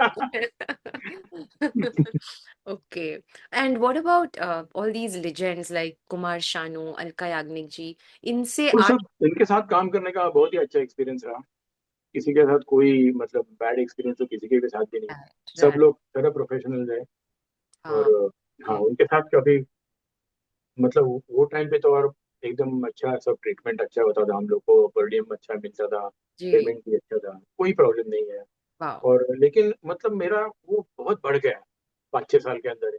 हम्म, कंटिन्यूस टूरिंग टूरिंग काफी बढ़ गया, यहाँ का काम अफेक्ट होने लगा उसकी वजह से। तो हम्म। इसके लिए मैंने एक मतलब एक टाइम में ऐसा है कि मैं एक ही महीने में 4 बार मैं गया आउट ऑफ इंडिया। ओ। तो और जब फोर्थ टाइम में गया, तो एक महीने के लिए मैं प्यारे प्यारे जी के साथ गया था, प्यारेलाल जी के साथ। ओ वाह। तो sir LP LP night yes. Show करते हैं, हाँ। तो तभी मैंने जाके जैसे मैं पहुंचा अटलांटा पहले, तो मेरी तबीयत ऐसी खराब हुई थी, हालत इतनी खराब थी, क्योंकि पहले ऑलरेडी 4 टूर कर चुका था वो महीने में। और करेक्ट, सब इस प्लेस रहते हो, कोई टाइम जोन का पता नहीं। करेक्ट। राइट। हॉलैंड जाओ, हॉलैंड से आओ जापान जाओ, जापान से आओ मस्कत जाओ, मस्कत से आओ सिंगापुर जाओ, और फिर यूएस जाओ। ऐसा वो एक महीना हेक्टिक था मेरा। हम्म, हम्म। तो उसके बाद मैंने फिर एकदम कान पकड़ लिया कि अभी मैं ये बंद करूंगा। फिर उसके बाद बंद किया। अभी मैं सिर्फ अ, अमित कुमार है प्लेबैक सिंगर, और कविता जी है, कविता कृष्णमूर्ति, ये 2 लोगों के साथ ही रेगुलर हूँ। और इनके भी साथ काम करता हूँ, सुरेश जी, सुरेश वाडकर, इनके साथ भी। वाह। और Kavita ji and Suresh ji, they are the first playback singer in my life. 1988 में मैंने ओके। उनके साथ पहली बार परफॉर्म किया था। वाह। और so I am so proud of myself कि मैं अभी भी उनके साथ एसोसिएटेड हूँ, जुड़ा हुआ हूँ। Indeed, Indeed. हाँ, यस। yes, yes, yes। सो और मच। कविता जी के साथ तो मतलब बहुत ही चीजें जमा को करते हैं, मतलब उनके बारे में तो क्या बोले, जो भी है, हम्म, बस यू गॉट जाए। और उनके साथ जितना भी काम, उनके साथ स्टेज शेयर करना तो बहुत बड़ी बात है, और बहुत अच्छा लगता है। वाह। और बाकी भी सब, सुरेश जी है, अमित जी। कुमार जी है, सबके साथ बहुत मतलब मजा आता है काम करने का। वाह।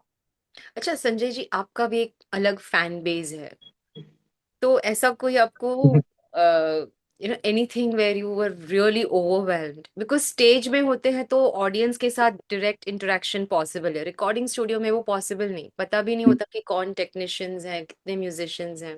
हाँ स्टेज में रूबरू होने का वो मौका मिलता है, तो कोई ऐसा आपको किस्सा याद है या कोई ऐसी treatment which was like wow? हाँ, ऐसे तो बहुत है, लेकिन जो अभी जो लेटेस्ट हुआ मैं बताता हूँ। ओके, अभी मेरे ख्याल से 1.5 साल पहले मैं यूएस से आ रहा था। ओके, कविता जी का ही टूर था। मैं ओके, यूएस से वापस आ रहा था, वाया लंदन मेरा फ्लाइट था। वहाँ से ब्रिटिश एयरवेज लेके मैं वापस आ रहा था। ओके। तो मैं जैसे लंदन में लैंड किया, तो वहाँ पे पता चला मेरा फ्लाइट 4.5 आवर्स डिले। ओ, ओके। हाँ। तो मैं जाके बैठ गया, बैठा बैठा मैं बोर हो रहा था, ऐसे अकेला था, मैं अकेला वापस कर रहा था। तो यहाँ वहाँ घूम रहा था, फिर मैं फाइनली मैंने बोला चलो अपने गेट पे तो जाके बैठते हैं। हम्म। मतलब क्योंकि वो तो हीथ्रो एयरपोर्ट पे, मैं बोला अपने गेट पे जाएंगे तो चलो कोई इंडियन फेसेस दिखेंगे, चलो हाँ, जाके बैठते हैं। और मैं जाके बैठा, बैग रखा और ऐसे बैठा था मैं। हम्म। और फोन निकाला, फोन देख रहा था, तभी ऐसा हाथ लगा, ऐसा पीछे टैप किया किसी ने, टैप किया। तो बोला आप संजय जी? मतलब मैंने बोला हाँ। आप कीबोर्ड पे थे ना? मैंने बोला हाँ। अरे हम लोग आपको यूट्यूब पे बहुत देखते हैं। वाओ। मैंने बोला थैंक यू वेरी मच। तो आप क्या अकेले हैं? कहाँ जा रहे हैं? मैंने बोला बॉम्बे जा रहा हूँ मैं लॉस एंजल्स में था, मैं अभी बॉम्बे जा रहा हूँ। तो आइए हमारे साथ बैठिए। तो मैंने बोला नहीं नहीं ठीक है, क्योंकि उनका बड़ा फैमिली था। फिर अच्छा। मुझे जबरदस्ती लेके गए। उनमें से बहुत सारे लोग मुझे पहचानने वाले निकले। अरे फिर वाह। मुझे इतना खिलाया उधर बैठ के, अरे ये खाओ वो खाओ, यू नो, थेपला खाओ ये सब। वो लोग, क्योंकि वो लोग हिथरो से निकले थे, मतलब लंदन से ही निकले थे, तो उनके पास बहुत था खाने के लिए। तो सब 3-4 घंटे मेरे आराम से गए। तो ऐसा बहुत बार होता है, मतलब अब्रॉड एयरपोर्ट पे भी बहुत बार ऐसा होता सो नाइस। और आपको कितनी है। अंदर से खुशी हुई होगी कि वाह, इतनी एक अनजान जगह पे। वाह। एक बार हांगकांग में मेरे साथ ऐसा होता कि मैं जब भी गया हांगकांग में, जी। तभी मैं बैगेज बेल्ट पे मेरा बैगेज कलेक्ट कर रहा था। हाँ। तभी एक आदमी ने मुझे बोला कि संजय मराठे, ऐसे दूर से बोला संजय मराठे। मैंने कहा हाँ। तो आप हांगकांग में क्या करेंगे? मैंने बोला, मेरा कल प्रोग्राम है, उसके लिए आया हूँ। हम्म। फिर उन्होंने मुझे दूसरे दिन सुबह घर में लंच के लिए बुलाया था। ओह। बोला आपका शाम का प्रोग्राम है, तो दोपहर को हमारे साथ वाह। आइए करके। So nice. तो आके मुझे होटल से लेके गए, फिर आके छोड़ा फिर वापस। वाह। तो सो वार्म। ये इतने प्यार, साल देखो, इतने साल काम करने के बाद इतना तो पहचानेंगे लोग की ना। मोहब्बत मिलनी की कितनी हाँ वो भी अच्छी है। बात है, ये इतना अभी प्यार। अराउंड 8,000 के अराउंड मेरे शोज है, 8,000 सब, उससे ज्यादा। तो इतने सालों में तो इतना, तो नेचुरली अभी क्या, और सोशल मीडिया आने से बहुत ज्यादा, मतलब हाँ। अपना विजिबिलिटी जो बोलते हैं वो एकदम बढ़ हाँ। जाता है। हाँ। पहले कैसे लोग इतना नहीं जानते थे, लेकिन अभी करेक्ट। क्या है, यूट्यूब है, जो भी राइट। Social right. मीडिया है, उसकी वजह राइट। से लोग, राइट। बहुत सारे लोग जानते हैं, सही बात है मतलब यार। फेस जानते हैं। बिल्कुल बिल्कुल। हम्म। आई मीन, मतलब मैंने जो देखा है, people trust, end of course you have earned that trust. या जो भी म्यूजिक का काम है संजय जी को सौंप दिया, तो वो देन दे आर ऑर्गेनाइजर्स जो है, then they are in a relieved state of ले माइंड। ले वो संभाल लेंगे, देख लेंगे। ले। And audiences also give you दाद इन बिटवीन द शोज, वाह संजय यस भाई क्या बात है यस एकदम यस। ऐसे। तो अच्छा लगता है कभी, अच्छा मतलब लगता है। एटलीस्ट दे, हाँ, हम्म। यू वर्किंग रिकॉग्नाइज, एटलीस्ट इतना तो है। और कर- ये एक्चुअली कहाँ से शुरू हुआ कि जब हम लोग ने, जब भी शुरू शुरू में जी। 90s में, जो वो जो बैठक शोज बोलते हैं ना, बैठक प्रोग्राम की, खाली चार पांच ही म्यूजिशियंस, अच्छा। और घर घर में जाके हम लोग शोज करते थे। जैसे अच्छा। पहले, हाँ, अ, छोटा शो होता, मतलब हाँ। Only one male one female और चार म्यूजिशियंस, ओ। और घर घर में पहले बहुत सारे नेपियन सी रोड इधर उधर सब। फिर किसी का बर्थडे है, किसी का, ये सब तब से सब शुरू हुआ है। अच्छा। अभी थोड़े लार्ज स्केल पे होने लगे, तभी घर घर में होते थे। तो ओके। जब मैं जाता था, तभी वो क्या, आमने सामने लोग देखते हैं ना। अभी थिएटर में क्या है, लोग स्टेज पे होते हैं हम लोग, करेक्ट। और लोग ऑडियंस से तो बहुत दूर रहते हैं, लेकिन उसमें क्या होता है, it's a very close affair. तो तभी करेक्ट। लोगों को मालूम पड़ता है कि एक्चुअली इसका, ये बंदे का रोल क्या है। तो राइट। वहां से वो लोग फिर अपना रिकग्निशन थोड़ा बढ़ता है फिर वहां से। Wow. Right. And as an artist, we all need that feedback. We need कि वो पहुंच रही है या नहीं बात, इजंट हाँ इट? बराबर है, करेक्ट है। हाँ, और स्टेज फीडबैक। पे जब भी 40-50 म्यूजिशियंस रहते हैं, तो भी कीबोर्ड कीबोर्ड इसका रोल क्या है, ये मैक्सिमम लोगों को कभी समझता नहीं है। अभी जैसे सैक्सोन वाला, सैक्सोन बजा रहा है वो दिखता है, हाँ। फ्लूटिस्ट बजा रहा है दिखता हाँ। है, जो भी है, मतलब ट्रम्पेट प्लेयर है, ड्रमर है, लेकिन हम लोग ऐसे ऐसे बजाते हैं, किसी को मालूम नहीं पड़ता है कि क्या कर रहे हैं। करेक्ट। हाँ? हम्म? करेक्ट। करेक्ट। जैसे फिल्मों में हम लोग देखते हैं हीरो पियानो बजाते हैं, लेकिन वो क्या बजाते हैं मालूम नहीं पड़ता है, वैसे। वैसे। Yes. Yes. Yes. Very true. अभी बहुत सारे लोगों को, अभी भी मैं बोलता हूँ, अभी भी मुझे हम्म। ऐसा लोग आके बोलते हैं हम्म। कि लोगों को ऐसा लगता है, हम लोग कीबोर्ड के जो स्विचेस हम लोग चेंज करते हैं ना, हम्म। इंस्ट्रूमेंट चेंज करने के लिए, तो लोगों को लगता है म्यूजिक इस पे बजता है, और हम लोग खाली ऐसे उंगली घुमाते रहते हैं बस। उन लोग को ऐसा ही लगता है कि हम लोग बटन दबाते हैं तो म्यूजिक बजता है। हम लोग मैन्युअली बजा रहे हैं, मतलब बहुत सारे लोगों को अभी भी समझ में नहीं आता है। मैं आपको सच बताऊं, मैं इसी कैटेगरी में थी। एक बार मेरा इस बात पे थोड़ा सा, मतलब झगड़ा नहीं, but I was just to telling Chirag कि वैसे भी तुम्हारा क्या काम है, तुमको तो मतलब कीबोर्ड का तो इतना काम नहीं रहता। And he was like what are you talking. मुझे कुछ तभी समझ नहीं थी म्यूजिक की, बिल्कुल भी। फिर अब अब जाके हाँ थोड़ा वो समझ में आ रहा है कि ओ माय गॉड, यू नो। अरे एक एक आदमी ने मुझे आके ये भी कमेंट किया है। एक शो था और मैं ऐसा बजा रहा था, जैसे सब डांस वांस के गाने चल रहे थे, थोड़ा ऐसे मूड में कैसे मैं बजा रहा था। तो एक आदमी ने, मतलब झूठ लगेगा लेकिन एक आदमी ने मुझे मुझे आके ये तक कमेंट किया कि आपका वो इंस्ट्रूमेंट ठीक हुआ कि नहीं। मैंने बोला उसको क्या हुआ है। तो बोला आप उसको ऐसा मार मार के ठीक कर रहे थे ना। फिर सोचो मैं क्या बोलूँ अभी। तो मैंने बोला हाँ, शो खत्म होते होते ठीक हुआ वो। ओ my God.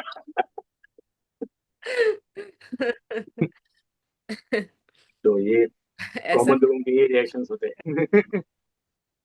That's not the problem, ये म्यूजिकल एजुकेशन अपने इधर नहीं है वो सब, हाँ। जो अलग टॉपिक है।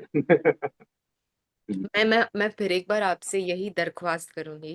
मैंने आपसे शायद 3-4 सालों पहले कहा था कि एक ऐसा कुछ सेमिनार रखते हैं जो म्यूजिक एस्थेटिक्स, जैसे शायद टाइटल होना चाहिए, पर people, common people, common listeners like me, जो म्यूजिशियंस नहीं है, जिनको टेक्निकलिटी नहीं मालूम है, यस यस यस, तो हमारे आप पास ऐसे 15-20 गाने चुनिए and teach us how to listen to a song, तो हम या उसको और अच्छे से अप्रिशिएट कर पाए, और नेक्स्ट टाइम जब हम गाना सुने तो we can hear it with more, exactly, और नॉट या just emotion but technically also ऐसे। उससे क्या होता है ना, वो गाना गाने का इंटरप्रिटेशन भी, मतलब आप लोग को मालूम पड़ेगा। और गाना ठीक से सुनने से उसका आनंद, मतलब उसका एक अलग ही मजा आता है, जो जी। ऐसे सुनो और वो सीख के सुनो कि इसने क्या सुनना है गाने में, हाँ। इस सिंगर ने क्या गाया, क्या अरेंजमेंट है, क्या किसने क्या बजाया, ये सब yes, जब अप्रिशिएट करोगे तो अपने आप वो गाने का मजा और बढ़ जाएगा। बढ़ जाएगा, यस। तो गाना सीखना भी एक आर्ट है itself।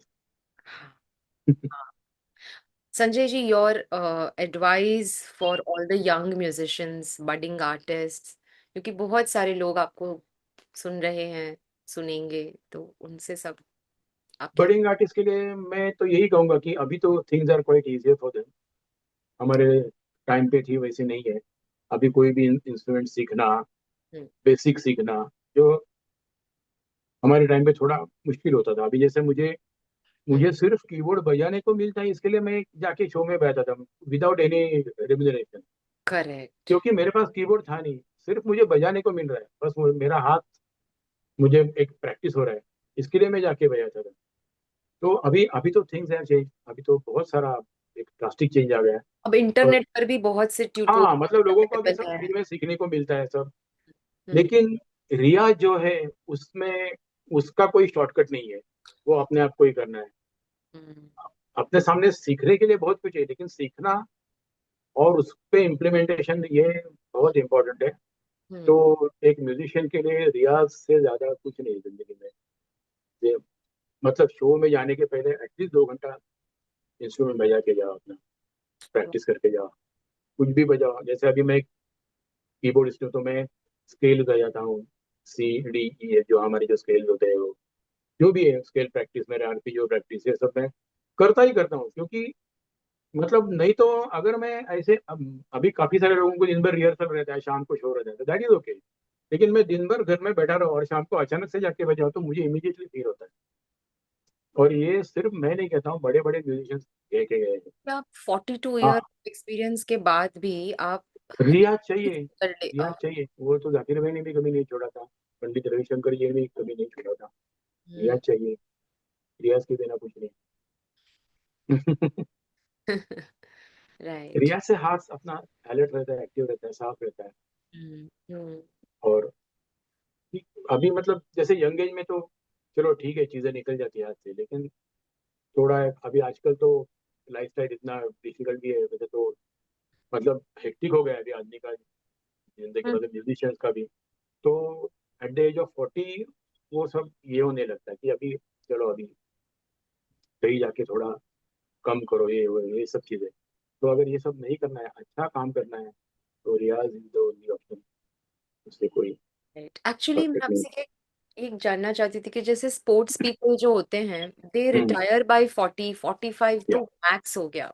हाँ musicians they grow with time, मतलब लता जी, आशा जी, आशा जी का तो 91 की एज में अभी हाँ, concert. Negro big time, yes. What is the difference, जबकि आप भी इतना रियाज करते हो, प्रैक्टिस करते? म्यूजिक एक ऐसी चीज है वो जो समझने के लिए टाइम लगता है ना। ओके। म्यूजिक, देखो मतलब मैं किसी गेम से कंपेयर नहीं कर रहा हूँ, लेकिन अभी एक समझो जो सॉकर है, हम्म। तो या कोई भी गेम हो, मतलब मुझे ज्यादा मालूमियत नहीं, लेकिन मुझे जो लगता है कि वो क्या कोई जिंदगी भर कोई सीखेगा नहीं ना, कभी तो उसको वो महारत हासिल करेगा, तो उसके बाद उसके जो भी है नए नए चीजें वो सीख। लेकिन म्यूजिक एक लाइक लाइक ना ओशन, तो अभी वो क्या कितना कितना अ, अभी तो ये दत्तू जो रविंद्र ये जो है जो थे वो हमको हमेशा बोलते थे कि म्यूजिक सीखना तो दूर की बात है, दुनिया में जितना म्यूजिक है तो सुनने के लिए भी एक जन्म कम है। ओ। इतना म्यूजिक है, तो आप कहाँ तक सुनोगे, कहाँ तक सीखोगे, कहाँ तक उसको उसका रियाज करोगे, कहाँ तो इसके लिए फिर वो टाइम तो लगता ही है ना। वाओ। और या। हर एक चीज वैसी होगी मेरे ख्याल से, क्योंकि जितने हम आगे जाते हैं उतना वो होराइजन आगे आगे जाता रहता है ना वैसे। Correct, correct. The moment you feel that I know, हाँ, अभी यू बस फील अभी दैट आ गया ओह गॉड आई तो डोंट नो। हाँ, हाँ। एक नया कोई चैप्टर ओपन हो नया जाता है आयाम उसमें क्या। खुलता है। हाँ, तो वैसे ही है। वाओ। बट दिस और इज। ऐसे होना चाहिए, नहीं तो क्या फिर हाँ। कोई गोल ही नहीं रहेगा ना फिर। हम्म। हम्म। वैसे ही होना चाहिए मेरे ख्याल से। But this is for open minded learners, जिनको ये लग गया, ऐसा लग गया कि अब तो मेरी सातों सुर पर महारत हासिल हो गई है, अब मैं सीख गया हूँ, अब मुझे कुछ और सीखने की जरूरत नहीं है। फिर वो ग्रोथ शायद वहां पे स्टॉप भी हो जाए, बट। हाँ मतलब till they listen to some other music, जब कुछ अदर और कुछ अच्छा सुनेंगे तो शायद उनको वापस मालूम पड़ेगा, अरे हाँ ये मुझे नहीं आता है, या मुझे मेरा अभी बाकी है। वाओ। जैसे अभी एक गिटार इंस्ट्रूमेंट ले लो, तो दुनिया में जितने सारे कंट्रीज में गिटार बजता है वो सबका अलग अलग स्टाइल है ना, अलग अलग स्टाइल से लोग बजाते हैं। हाँ। Okay. This is a vast vast subject. वाह, ऐसे ये जर्नी कभी नेवर एंडिंग है, मतलब इतना सीखोगे। और जैसे इनफैक्ट मैं तो बोलता हूँ कि इतनी उम्र बढ़ती जाती है, उल्टा ये फीलिंग आने लगता है कि अरे मेरा बहुत कुछ सीखना रह गया। उल्टा यही लगता है, मुझे तो उल्टा यही लगता है कि अरे मेरा ये सीखना रह गया, ये रह गया, अभी अभी हाँ क्या करूँ मैं अभी। ये अच्छा रिग्रेट है। पॉजिटिव क्योंकि रिग्रेट, इट विल कीप हम यू हम लोग मोटिवेटेड। काम में फिर बिजी हो जाते हैं ना, फिर तो इतना टाइम नहीं मिलता है सब करने के लिए ना। हम्म। हाँ, तो जब टाइम होता है तभी कर लो, यही मैं सबको बोलता हूँ कि जब भी काम नहीं है तभी ये सब सीख लो। हाँ। बाद में एक बार काम शुरू हो जाएगा तो फिर वक्त नहीं मिलता है। वाह। हम्म, एक्चुअली ये मैंने अनूप जलोटा जी से एक बार सुना था कि स्ट्रगलिंग फेज कुछ होता ही नहीं है, इट्स कॉल्ड प्रिपरेशन फेज। क्योंकि उस समय जो यस। आप प्रिपेयर कर पाते हो, एक बार आपका काम शुरू हो गया लूप में, फिर वो प्रिपेयर करने का वक्त आपको। वक्त नहीं मिलता है, फिर वक्त नहीं मिलता है। हम्म। और फिर वो रिग्रेट करना आदमी शुरू कर देता है, अरे ये रह गया, ये मेरा ये नहीं गया। हम्म। हम्म। क्योंकि अभी मैं जितना म्यूजिक सुनता हूँ, अभी जैसे अभी हमारे टाइम पे तो जमाने में कोई यूट्यूब नहीं था, कुछ भी नहीं था, लेकिन अभी मैं जब ये सब म्यूजिक सुनता हूँ, हम्म। तो इतना जो वर्ल्ड म्यूजिक है, तो बहुत ज्यादा मुझे फील होता है, अरे ये मुझे सुनना है, सीखना तो दूर की बात है, ये हम्म। सुनना है मुझे, ठीक से मुझे आराम से, जैसे हम्म। इस तरह से आपने बोला कि मुझे गाना सुनना कैसे ये सीखना है, हाँ। वैसे सुनना है वो सब वर्ल्ड म्यूजिक मुझे। Nice. Lovely. I think one last question और फिर रैपिड फायर करते हैं संजय जी। अरे बाप रे, रैपिड फायर भी है। Very simple. ठीक है। तो जैसे 42 years लॉन्ग टाइम, तो अभी का साउंड बदल गया है, और शायद म्यूजिक कॉम्पोजिशन का पैटर्न भी बदल गया है। हाँ देयर आर लॉट ऑफ, जैसे I mean I not name the music director, but उनके सॉन्ग्स बजाना अक्सर इट्स वेरी डिफिकल्ट, क्योंकि वो अलग अलग साउंड्स मिक्स करते हैं। हाँ पहले मेल को रिकॉर्ड कर लेते हैं वॉइस, फिर फीमेल वॉइस, फिर वायलिन सेक्शन, फिर सितार। तो क्या बोलेंगे, मतलब has music become more like technical thing than emotional output, और? हाँ, बोल सकते हैं ऐसा।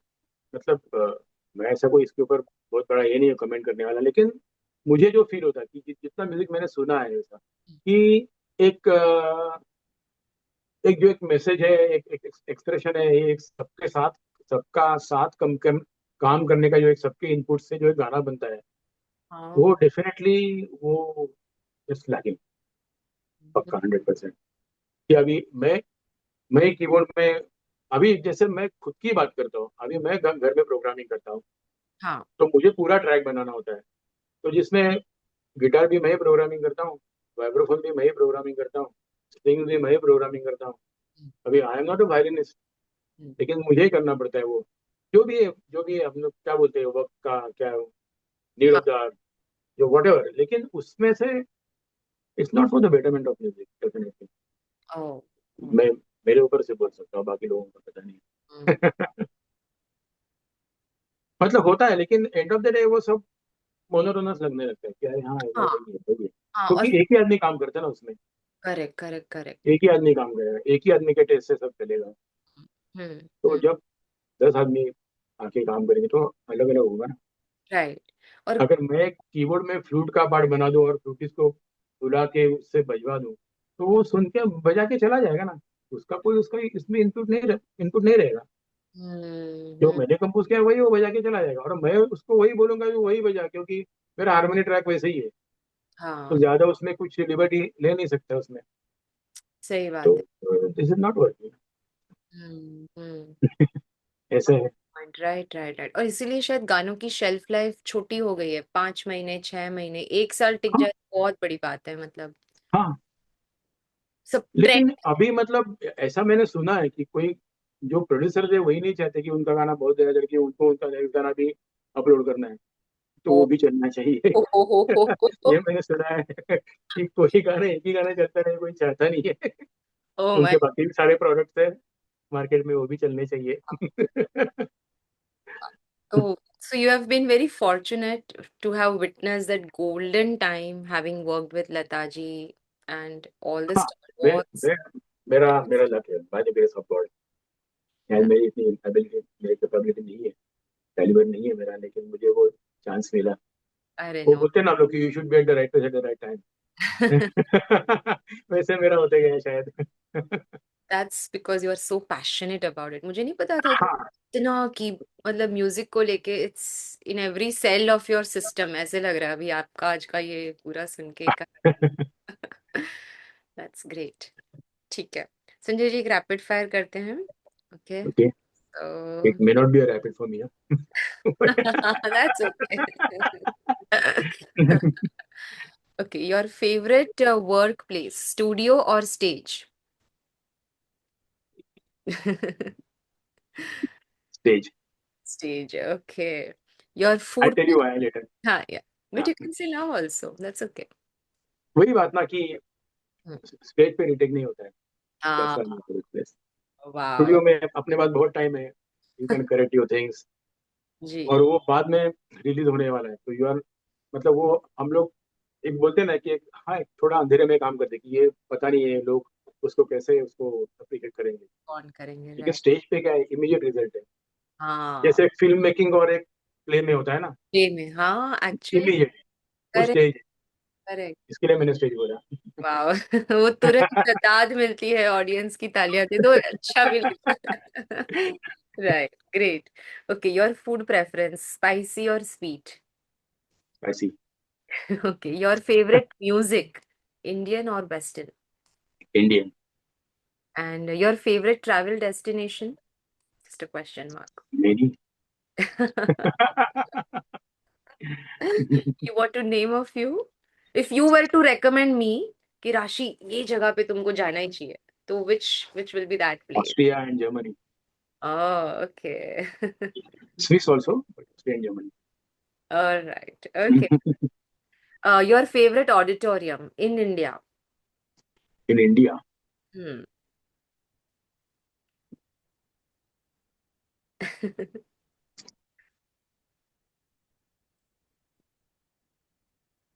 रिसेंट एडिशन है वो, Bharat Mandapam.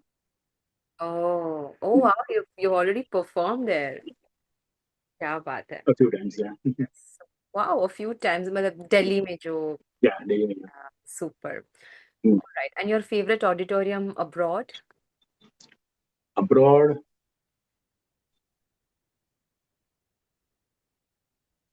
Wembley. Lovely. Wembley arena. Wembley arena Yes, London. yes, yeah, हाँ। yeah, क्या बात। definitely.